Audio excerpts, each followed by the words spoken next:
SD PG college Panipat, SD Vidya Mandir Panipat के इस मंच में सुलझाने की कोशिश करेंगे कि पानीपत में किस तरह के मुद्दे हैं, क्या कितना विकास हुआ, कहाँ चूक रही और क्या उपलब्धियां रही। तमाम पहलुओं पर आज हम चर्चा करेंगे। ज़ोरदार तालियों के साथ एक बार हमारे इस कार्यक्रम का आगाज़ हो जाए, क्योंकि गर्मजोशी के साथ अगर किसी कार्यक्रम की शुरुआत होती है तो फिर उसमें उत्साह देखते ही बनता है। हमारे तमाम मेहमान हमारे बीच पहुंच चुके हैं। हम अपने कार्यक्रम की शुरुआत, चूँकि भारत परंपराओं का देश है और जैसे ही हम अपने किसी भी शुभ कार्य की शुरुआत करते हैं तो माँ सरस्वती के अभिनंदन, उनके वंदन के साथ करते हैं। सबसे पहले मैं मंच पर बुलाना चाहूँगी डीसी वीरेंद्र कुमार दहिया हमारे बीच में। ज़ोरदार तालियों के साथ एक बार स्वागत कीजिए डीसी साहब का। एसपी अजीत सिंह शेखावत हमारे बीच हैं, आपका भी बहुत बहुत स्वागत है सर मंच पर। अनुपम अरोड़ा जी, आप मंच पर आमंत्रित हैं। मैं गुजारिश करूंगी हमारे इनपुट एडिटर राज वर्मा जी से वो मंच पर आएँ। हमारे सीनियर डिप्टी एडिटर अतुल, आप मंच पर आएँ और हम माँ सरस्वती के अभिनंदन के साथ इस कार्यक्रम की शुरुआत करेंगे। दीप प्रज्वलन के साथ कार्यक्रम का आगाज़ करेंगे।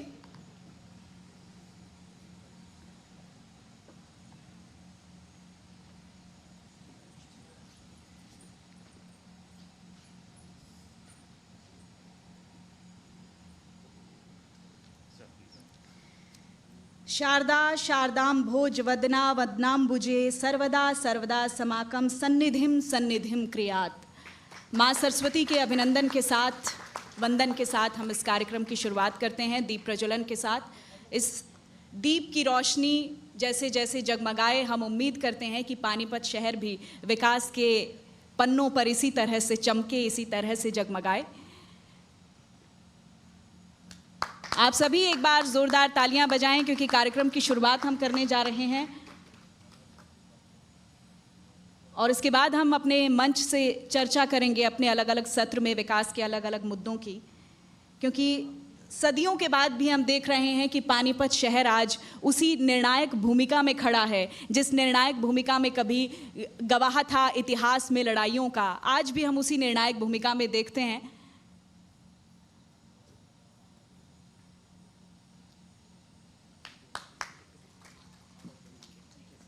डीसी साहब, आप मंच पर ही रहिए, आपसे गुजारिश है। एसपी साहब, आप भी मंच पर रहिए और हम अपने पहले सत्र की शुरुआत करेंगे। पानीपत की प्रशासनिक व्यवस्थाएं क्या हैं और चुनौतियां क्या हैं, साथ ही पानीपत की कानून व्यवस्था कैसी है, इस पर हम चर्चा करेंगे अपने पहले सत्र में। हमारे मेहमान मंच पर मौजूद हैं और इनपुट एडिटर हमारे राज वर्मा जो हैं वो इस सत्र का संचालन करेंगे। हम अपने पहले सत्र की शुरुआत करते हैं, जानते हैं पानीपत को करीब से कि प्रशासनिक व्यवस्थाएं कैसी हैं, कैसी कानून व्यवस्थाएं हैं। खुद जो हुक्मरान हैं वो हमारे बीच में मौजूद हैं, जवाब देंगे आपके हर सवाल का। आप भी इन्वॉल्व होइए, आप भी बताइए कि किस तरह से पानीपत आगे बढ़ रहा है और पानीपत की क्या समस्याएं हैं। इन तमाम मुद्दों पर हम प्रकाश डालने की कोशिश करेंगे अपने इस पहले सत्र में। राज, ओवर टू यू। शुक्रिया सोनल। और जैसा कि सोनल ने भी बताया, पानीपत में आज हम हैं। किस तरह से विकास हो रहा है पानीपत में, कितने विकास की ज़रूरत है और किस तरह की अभी दिक्कतें, परेशानियां अभी पानीपत और पानीपत के लोगों के सामने हैं, उन तमाम विषयों पर बात करेंगे। लॉ एंड ऑर्डर की स्थिति पर भी बात करेंगे और हमारे साथ दो मेहमान हैं। सर, आप दोनों का ही बहुत बहुत स्वागत है पानीपत मंच पर। अजीत जी, सबसे पहले मैं आपसे ही शुरू करूंगा। नूह के बाद जिस तरह की परिस्थितियां पूरे प्रदेश में बनी हैं, फिलहाल अगर पानीपत की बात करें तो किस तरह से देखते हैं पानीपत में अभी के हालात को? देखिए, जो ये नूह की हिंसा थी, बड़ी ही संवेदनशील मामला था और पानीपत के लिए स्पेशली संवेदनशील हो गया, क्योंकि जिस बच्चे की वहाँ पे डेथ हुई है इस घटनाओं में, वो बच्चा भी पानीपत का ही रहने वाला था। तो प्रशासन को जब से ये सूचना मिली कि इस तरह की घटना हुई है, हम शुरू से ही एक्टिव हैं। पानीपत वासियों का मैं बहुत धन्यवाद देना चाहता हूं कि इन्होंने बहुत ही संयम से, बहुत ही सूझबूझ से और बहुत जो सौहार्द का जो वातावरण जो पानीपत में हमेशा रहा है उसको बना के रखा है। प्रशासन की तरफ से भी तैयारियां लगातार चलती रही हैं। धारा 144 हमने तुरंत लगवा दी थी इस केस के अंदर और जो पुलिस फोर्स को है मोबिलाइज़ किया हुआ है ताकि यदि कोई भी अनटूवर्ड घटना हो उससे डील किया जा सके। सोशल मीडिया मॉनिटरिंग के लिए हमने अलग से टीम एक लगाई हुई है ताकि सोशल मीडिया पे किसी भी तरह की भ्रामक जानकारी, हेट स्पीच, इन सब के बारे में हमारी नज़र बनी हुई है और हम लगातार काम कर रहे हैं। और अभी तक पानीपत की स्थिति बिल्कुल भी शांतिपूर्ण और सौहार्द की जो भावना से उसी से रही है। वीरेंद्र जी, जो भाईचारा है वो बना रहे, क्योंकि ये बहुत अहम, और लगातार हम भी अपील कर रहे हैं कि दोनों समुदाय से कि ये भाईचारा अगर बना रहेगा तो ही तरक्की है, तो ही विकास है, तो ही खुशहाली है। तो पानीपत के लोगों को एक अपील आप अपनी तरफ से अगर करना चाहें कि ये जो भाईचारा जो है वो पूरी तरह से बना रहे, क्योंकि जो नूह में हुआ वो दुखद था, लेकिन उसकी वजह से अब और घर ना जले और परिवारों के चिराग ना बुझे।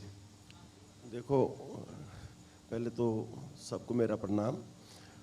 एक बात कहना चाहूँगा, आपने नूह का कंपैरिजन पानीपत से किया तो गलत है। नहीं, पानीपत से मैं कंपैरिजन नहीं कर रहा हूँ सर, कि हालात जो बने कुछ इस तरह की स्थिति ना बने। प्रदेश में दो ही जिले ऐसा है, पानीपत और सिरसा, जो लोग अफसरों के ट्रांसफ़र के बाद भी जुड़े रहते हैं उनसे। यहाँ के लोग, पानीपत और सिरसा के लोग ही अलग हैं, इनमें आपसी भाईचारा है। हमने 2 दिन पहले मीटिंग भी की थी सारे व्यापारी वर्ग से और सभी समाज के समुदाय वर्ग से जो प्रतिष्ठित समाज से जुड़े हुए हैं। तो उन्होंने एक ही बात कही थी कि हमें मुसलमान और हिंदू में कोई फ़र्क नहीं है, हम दशहरा भी इकट्ठा मनाते हैं, मुहर्रम भी इकट्ठा मनाते हैं। जहाँ एजुकेशन है, मैं एक बात कहता हूँ, नूह में एजुकेशन और यहाँ की एजुकेशन, यहाँ व्यापार है, व्यापारी आदमी कभी इन पचड़ों में नहीं पड़ता। ये वो इन पचड़ों में वो पड़ते हैं जो निठल्ले होते हैं, खाली होते हैं। जो आदमी अपने व्यापार से जुड़ा होता है वो ना धर्म को देखता, ना जाति को देखता। तो पानीपत के लोग धर्म और जाति से ऊपर उठे हुए हैं।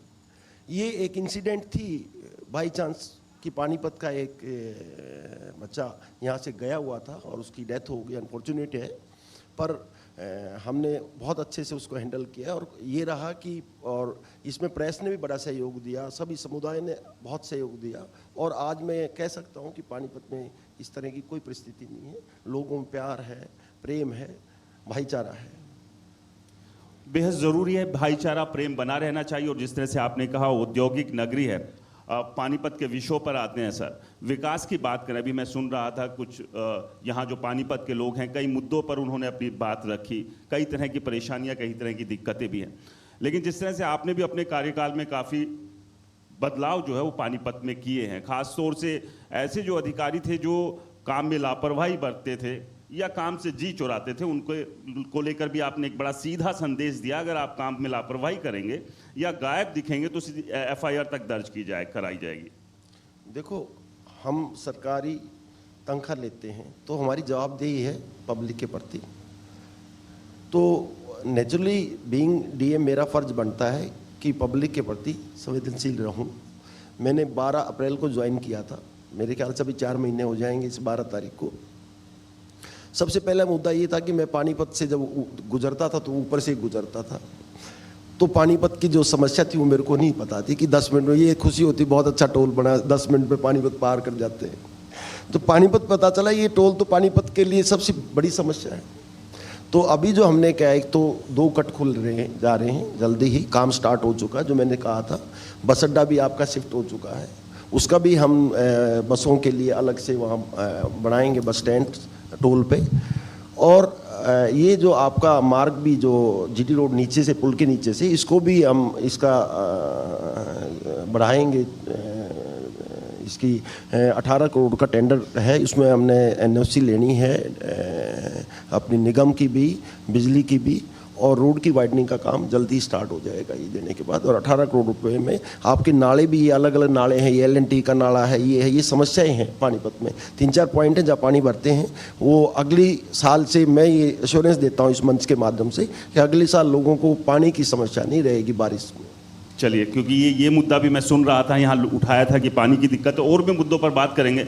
लॉ एंड ऑर्डर की बात करें अजीत जी, उत्तर प्रदेश से भी सटा हुआ है, किस तरह के चैलेंजेस देखते हैं, उनसे निपटने के लिए किस तरह की तैयारियां जो है हमेशा पुलिस की तरफ से रहती है? क्योंकि क्राइम को लेकर भी कई तरह के सवाल उठे कि क्राइम बढ़ा है, लगातार पुलिस अपनी तरफ से प्रयास ज़रूर कर रही है उसे रोकने के। देखिए, आपने इस चीज़ को सही पहचाना, क्योंकि पानीपत ज़िला उत्तर प्रदेश से सीमा लगती है। उसके अलावा एक बड़ा फैक्टर यह है कि यहाँ पे बाहर के लोग काफ़ी बसे हुए हैं। यहाँ पे जिस भी शहर में फ्लोटिंग पॉपुलेशन हो, जो स्थायी वासी नहीं हो, जो यहाँ पे आते जाते रहते हैं, उसकी वजह से भी क्राइम में थोड़ी बढ़ोतरी होती है। परंतु आप ये देखेंगे क्राइम में पिछले साल के मुकाबले, उससे पिछले साल के मुकाबले क्राइम में कमी आई है। जो हमारे लूटपाट की घटनाएं हैं, स्नैचिंग की घटनाएं हैं, उनमें 20 से 30% की कमी आई है। जो चोरी की घटनाएं हैं उसमें लगभग 30% की कमी आई है। तो ट्रैफिक जो मोटर व्हीकल एक्ट के जो चोरियां होती है उसके अंदर भी 10 से 15% की कमी आई है। तो हमारी तरफ से यही प्रयास रहता है कि जो भी चैलेंजेस हो, चाहे यूपी की सीमा से सटे हुए होने की वजह से, बाहर की पॉपुलेशन ज़्यादा होने की वजह से, इंडस्ट्रियल एरिया होने की वजह से, जितने भी चैलेंजेस होते हैं हम उनके अनुसार अपनी कार्रवाई स्टार्ट कर देते हैं। हमारी तरफ से लगातार ये एनालिसिस होता रहता है कि किस तरह के अपराध बढ़ रहे हैं और उस अपराध को काबू करने के लिए क्या रणनीति अपनाई जानी चाहिए। जैसे यदि यहाँ पे गैंगस्टर्स का ज़्यादा एक्टिव होती है तो हमारी रणनीति अलग होती है, यदि रात को चोरियाँ हैं तो उसकी रणनीति अलग होती है। इस तरह से विभिन्न क्षेत्रों में हम लगातार काम करते रहते हैं और हमारा प्रयास यही रहता है कि कोई भी क्राइम, पहली बात तो क्राइम में कमी आई, और दूसरा यदि कोई क्राइम हो भी जाता है तो उसको सुलझाने की जो हमारी प्रतिशतता है वो हाई रहे। मैं आपको बताना चाहूँगा, जैसे मर्डर के केसेस हैं 95% हम लोग सुलझाते हैं। जो लूट के हैं लगभग 80 से 90% हम सुलझाते हैं। स्नैचिंग के हैं 90% तक के मुकदमे हम सुलझाते हैं। तो हमारा यह प्रयास रहता है कि किसी भी तरह के मुकदमे हों उस पर बहुत अच्छे मेहनत से, बहुत प्रोफेशनल तरीके से काम हो और उनको सुलझाया जाए। और वही एक तरीका है कि अपराध को कमी लाने का। प्रिवेंटिव एक्शन भी हम काफ़ी करते रहते हैं। रात को गश्त है, उनके सरप्राइज नाके लगवाना है, गश्त बढ़ानी है, इस तरह के कार्य करके हम क्राइम को कंट्रोल करने की कोशिश करते रहते हैं। और मैं आपको विश्वास दिलाता हूं कि पानीपत में जो कानून व्यवस्था है उस पर हमारा पूरा ध्यान है और किसी भी तरह की, किसी भी नागरिक को, किसी भी आदमी को इस बारे में बिल्कुल भी चिंता करने की आवश्यकता नहीं है। जैसे आपने बताया, क्योंकि उत्तर प्रदेश से सटा हुआ ही है और अभी ये भी जिक्र यहाँ पर हो रहा था कि वहाँ के जो बदमाशों पर जो सख्ती जब की जाती है तो दौड़ के फिर सटे हुए जो ज़िले हैं वहाँ दौड़ते हैं। तो जो वहाँ पर जो नाकेबंदी है ताकि उत्तर प्रदेश का बदमाश जो है यहाँ ना आए, यहाँ क्राइम ना करे, तो उसके लिए क्या कुछ प्रयास पानीपत पुलिस के रहे? नहीं, जैसे आपने बताया कि वहाँ सख्ती होती है तो यहाँ जाते हैं, तो यहाँ सख्ती होगी तो यहाँ से भी चले जाएंगे। तो यही काम यहाँ पे भी चल रहा है। यदि कोई यहाँ पे आके करता है तो उसके साथ भी सख्ताई से पेश आया जाता है। नाकाबंदी तो एक काम है, लेकिन यदि कोई अपराध करता है तो उसके पीछे पुलिस इतना हाथ धो के पीछे पड़ती है कि अगली बार वो यहाँ पे आने की सोचता भी नहीं है। और यही हमारा प्रयास रहेगा। सर, इंडस्ट्रियल एरिया है, इंफ्रास्ट्रक्चर में बदलाव की और उसको और बेहतर करने की बहुत ज़रूरत है। जो उद्योग से जुड़े लोग हैं उनकी लगातार ये मांग भी रहती है। तो उसके लिए क्या कुछ प्रयास जिला स्तर पर किए जा रहे हैं ताकि इंडस्ट्री के लिए एक बेहतर इंफ्रास्ट्रक्चर हो सके, और जिसमें जैसे कि आपने भी जिक्र किया कि जब हम यहाँ से गुजरते हैं तो ऊपर से एक तस्वीर ही देखते हुए निकलते हैं कि बड़ा खूबसूरत शहर है, लेकिन जब अंदर घुसते हैं तो उसके अपने चैलेंजेस हैं। देखो, ऐसा है, शुरुआत में करता हूँ ITI से। हमारे यहाँ पे ITI में पुराने कोर्सेज चलते रहे। मैंने पहली बार उद्योगपतियों के साथ मीटिंग की और ये हुआ कि ITI में कोर्स वो रखें जो पानीपत के लोगों को एक मतलब जो कुशल मजदूर मिल जाएं, उस लाइन का मजदूर मिल जाए, क्योंकि हमारे स्किल लेबर जो स्किल लेबर है, नेचुरली ITI तो स्किल लेबर के लिए है। पर ऐसा है कि पुराना डर्रा चल रहा है। देखो, पुराने डर्रे पे सिस्टम नहीं सुधरता। आपने देखा है कि आज कहाँ है कैमरा, कहाँ वो कोडक की वो रील कहाँ चली गई।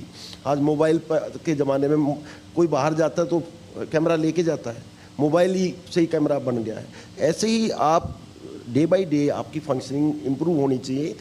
रोज़ाना युग बदल रहा है, रोज़ाना डे बाय डे आप चेंजेस आ रही हैं और उस चेंजेस में अब आपको एक स्किल लेबर चाहिए।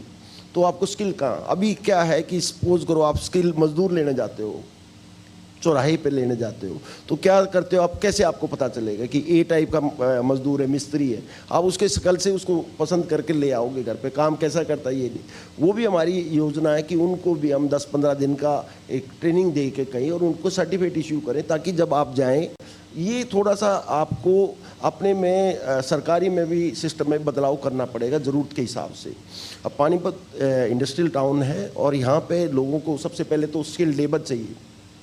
अब जो लेबर मैक्सिमम लेबर यहाँ 5 लाख से ऊपर की लेबर है और उस 5 लाख में मैक्सिमम लेबर यूपी से है। तो यदि हम यहाँ पे इनको स्किल्ड बंदे देंगे नेचुरली, एक तो ये है। दूसरा क्या है कि सड़कें, जैसे धमीजा साहब बैठे हैं, इनकी एक बड़ी समस्या थी कि जी हमारी यहाँ रोड 8 फीट की रोड बची और हमने वो रोड जितनी इंडस्ट्रियल के लिए चाहिए थी वो उतनी उसकी चौड़ाई बढ़ाई है और उन्होंने लोगों ने अपने आप ही बढ़ाई। हमने क्रेन खड़ी कर दी, या तो तुम तोड़ो या हम तोड़ेंगे। धक्का नहीं करना होता है, आप किसी को प्यार से समझा, मिलजुल के करो, प्यार से करो। जब प्यार से नहीं माने फिर अपने बच्चों को क्या करते हो? आप बच्चों को प्यार से समझाते हो, नहीं मानते तो फिर क्या करते हो? You have to take a firm decision, take a firm stand. ऐसे ही यहाँ पे है कि पानीपत, हम तो पानीपत के लोगों को फैसिलिटेट करने के लिए, शहर उनका है, हम तो उस शहर में योगदान देना चाहते हैं।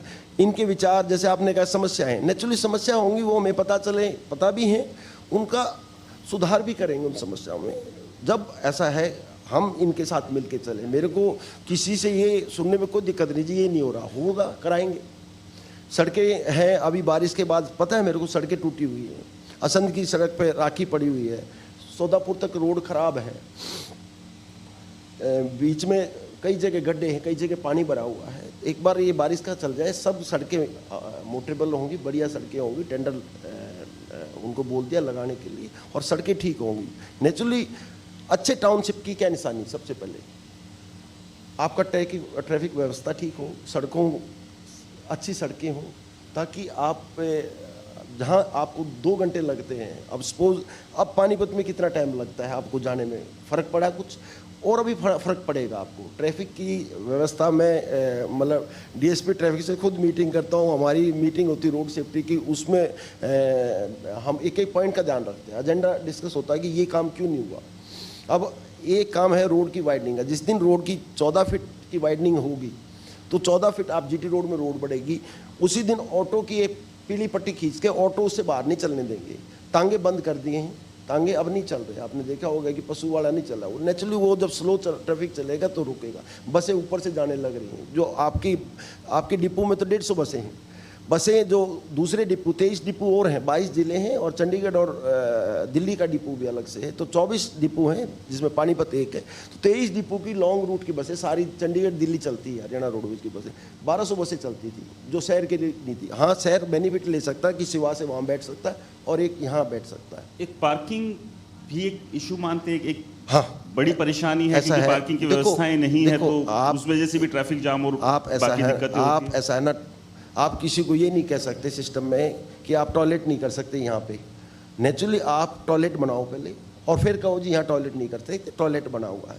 तो हम पार्किंग की व्यवस्था कर रहे हैं, टेंडर दे दिया है, उसके बाद नो पार्किंग बोर्ड भी लगाएंगे, फिर एक टेंडर और करेंगे कि भाई गाड़ियों को टो करना शुरू करो। तो ताकि आपकी, देखो किसी की दूसरे की लापरवाही से आप क्यों भुगतो? एक आदमी मूर्ख है, उसकी लापरवाही से शहर क्यों भुगते? ट्रैफिक इस हिसाब से करना चाहते हैं कि यहाँ से आप जाएं तो आप ये माने कि भाई 15 मिनट में यहाँ से पूरा पानीपत, ऊपर से 10 मिनट में जाते हैं, यहाँ से नीचे से 15 मिनट में चले जाते हैं। ये ना कहना पड़े आपको कि हम वहाँ बैठे कि जी पुल के ऊपर से आ जाओ फिर घूम के डीसी ऑफिस आ जाना। आप ये कहो कि नीचे से आओ, नीचे ट्रैफिक नहीं है। रोड की वाइडनिंग होने तो अभी 1-2 महीना और लगेगा, 2 महीने 3 महीने के बाद आपको रिजल्ट्स पता चलेंगे कि ट्रैफिक कितना स्मूथ हो गया है। रोड की वाइडनिंग के बाद ये जो नाला है बीच में, ये सारे कोने पे शिफ्ट हो जाएंगे, 4 फीट का नाला बनेगा, गहरे नाले होंगे, एक ही आदमी ओन करेगा उसको। ये नहीं कि ये L&T का है, ये पब्लिक हेल्थ का, ये निगम का है। सर, जो ट्रैफिक की बात की उस पर भी मैं आऊँगा, एक सवाल उससे पहले मैं लेना चाहूँगा। डायल 112 की शुरुआत की गई है क्योंकि हाईवे यहाँ से गुजरता है, उस लिहाज से किस तरह से देखते हैं, कितना इफेक्टिव है डायल 112 आने के बाद, किस तरह के बदलाव और किस तरह की लोगों तक जो एक सर्विसेज, जो सुविधाएं पहुँचनी चाहिए, इमीडिएट जो उनको एक हेल्प मिलनी चाहिए? डायल 112 जो ये प्रोजेक्ट है, मैं मानता हूँ कि ये बहुत ही सक्सेसफुल प्रोजेक्ट रहा है। हम इस डेटा को एनालाइज करते रहते हैं क्योंकि हर गाड़ी जीपीएस से युक्त है और जब कॉल आती है और कॉल आने के पश्चात जिस व्यक्ति ने कॉल किया उसके पास पहुंचने का कितना समय है, इसका पूरा डेटा हम अपने यहाँ कंट्रोल रूम से एनालाइज करते हैं। तो हमारा जो औसतन डेटा है 10 मिनट, लगभग 10 मिनट के अंदर हर कॉल को, ये तो मैं ऑन एवरेज बता रहा हूँ, कुछ कॉल में तो हम विदिन 5 मिनट्स भी वहाँ पे जो शिकायत करता है उसके पास पहुँच जाते हैं। ये पहले एक बहुत बड़ी शिकायत रहती थी पुलिस से कि हमने कॉल किया, पुलिस अभी तक पहुँची नहीं। इस तरह की शिकायतें हमारे पास लगभग आना बंद हो गई है। जब ये डायल 112 स्टार्ट नहीं हुई थी तब खुद के मेरे पर्सनल नंबर पे, क्योंकि पर्सनल नंबर भी ऑनलाइन रहता है, उस पर लगातार फ़ोन बजता रहता था। अब धीरे धीरे ऐसा होता है कि दिन में 3, 4, 5 बार के अलावा इस तरह की कोई शिकायत मुझे कभी नहीं मिलती कि जी हमने पुलिस को कॉल किया और पुलिस वहाँ तक नहीं पहुँची। तो मैं ये मानता हूँ कि ये बहुत बड़ा सुधार है इस मामले में। जनता को एक बहुत बड़ी संतुष्टि तो इसी चीज़ से हो जाती है कि पुलिस वहाँ पे समय पे पहुँच गई, उसके अलावा उनकी समस्या को समझ लिया। आगे की कार्रवाई है वो पुलिस स्टेशन में होगी, उसमें लोगों को भी मतभेद हो सकता है कि मेरी कार्रवाई होनी है, थोड़ा समय लग रहा है, परंतु ये समस्या जो होती थी कि पुलिस समय पे नहीं पहुंची, उस समस्या को तो बिल्कुल डायल 112 ने खत्म कर दिया है। नहीं, ये जरूरी भी है कि इसमें मैं बोलना चाहूँगा, एसपी साहब के उसमें ऐड करना चाहूँगा कि माननीय मुख्यमंत्री शनिवार को, हर शनिवार को 5 से 6 संवाद करते हैं अलग अलग, जैसे आज डिपो होल्डर से संवाद है और हम जुड़े रहते हैं। तो डायल 112 पे भी मुख्यमंत्री महोदय ने संवाद किया था और 15 लाख आदमी कंप्लेंट जुड़े थे और हर जिले के एक एक आदमी, 2-2 आदमी वो लेते हैं 1 घंटे में। तो जिन आदमियों ने कंप्लेंट की थी तो सीएम साहब ने उनसे फ़ोन पे बात की थी, तो उन्होंने कहा था, किसी ने मैक्सिमम रिस्पॉन्स टाइम 15 मिनट का था, किसी ने 5 मिनट बताया, किसी ने 15 मिनट, और जो समस्या थी वो डायल 112 से उन्होंने कहा जी हमारी सॉल्व हुई। 15 लाख आदमी जुड़े हुए थे और 22 जिलों के एक एक आदमी से, 2-2 आदमी से उन्होंने संवाद किया सीधा कि आपके यहाँ पे आई थी, किस टाइम आपने कंप्लेंट की, फिर पुलिस ने क्या किया, और उससे आपको पता चल जाता। जो सीएम साहब है वो रिव्यू करते रहते हैं, तो वहीं पे मौके पे हम जुड़े रहते हैं। कोई बात होती है, जिस जिले की बात होती है उसी के जिले के डीसी को भी ले लेते हैं बात पे। जैसे मेरा ही कोई समस्या, आज डिपो होल्डर की कोई समस्या होगी यार, बाई चांस पानीपत जिले की है, तो मेरे से कहेंगे आपके पास नंबर। जाहिर सी बात है, उसका एक फ़र्क, एक असर जो देखने को मिला। एक आखिरी सवाल सर, समय का अभाव है। अजीत जी, ट्रैफिक को लेकर बात हो रही थी, तो ट्रैफिक को सुचारू तौर पर चलाने के लिए, क्योंकि एक बड़ा चैलेंज यहाँ कहीं ना कहीं है, और जिस तरह से डीसी साहब ने बताया कि बहुत सारे बदलाव और व्यवस्थाओं को बेहतर करने के प्रयास हो रहे हैं, लेकिन पुलिस के लिए कितना बड़ा चैलेंज है और किस तरह से उसको बेहतर करने की कोशिश जो है पुलिस अपने स्तर पर कर रही है? नहीं, ये एक बहुत बड़ा चैलेंज है पानीपत के लिए। पहली बात तो है, पानीपत का जो शहर है उसके विकास में एक तो पार्किंग की व्यवस्था कहीं पे भी नहीं की गई है। तो डीसी साहब ने अभी बहुत अच्छी पहल की है कि जितना भी जीटी फ्लाईओवर है उसके नीचे पार्किंग की सुविधा की जाए। दूसरा, जो बस अड्डा है वो बिल्कुल शहर के बीच में है, उसकी वजह से लगभग 1200 से 1300 बसें जो अदर डिपो की है वो भी पानीपत शहर के अंदर से गुजरती है, जिसकी वजह से भी जाम लगता है। तो डीसी साहब ने इनिशिएटिव लेके बस अड्डे को भी बाहर शिफ्ट करवा दिया, जिसकी वजह से भी काफ़ी जाम में कमी आने की। अब देखिए, बात यह है कि यदि जैसे कोई नहर होती है, उसमें यदि पानी उसकी क्षमता से ज़्यादा आ जाता है तो पानी ऊपर से फ्लो करेगा ही। इसी तरह यदि रोड सकड़ी है और वाहन ज़्यादा हैं तो जाहिर सी बात है कि यहाँ पे जाम लगेंगे। हमारा एक प्रयास है कि जो नहर की कैपेसिटी है, वैसे रोड की कैपेसिटी को हम बढ़ाएं, पार्किंग की व्यवस्था दें ताकि अनावश्यक रूप से इधर उधर वाहन खड़े ना हों। दूसरा है कि जो वाहन अंदर नहीं आने चाहिए शहर के अंदर वो ना आए। तो इस तरह के इनिशिएटिव लगातार ले रहे हैं। हम ये भी ट्राई कर रहे हैं कि कुछ रोड ऐसी हैं जहाँ पे बाहरी वाहनों का दिन के अंदर आवागमन है वो बंद हो जाए। इस तरह के काफ़ी प्रयास चलते रहते हैं, परंतु मैं मानता हूँ कि ये समस्या है यहाँ पे, और रोड की कैपेसिटी बढ़ाना, पार्किंग बढ़ाना, क्योंकि हम चालान तो कर सकते हैं। हमने पिछले 1 हफ्ते के अंदर लगभग 6000 चालान किए, 21 तारीख से लेकर 30 तारीख तक एक अभियान चला के 6000 से ज़्यादा चालान किए।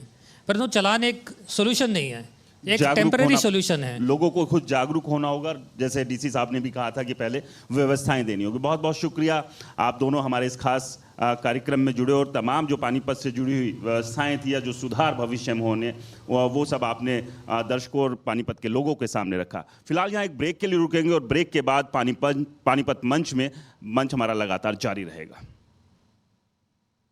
Associate sponsor rummy culture, champions का culture. Education partner SD PG college Panipat.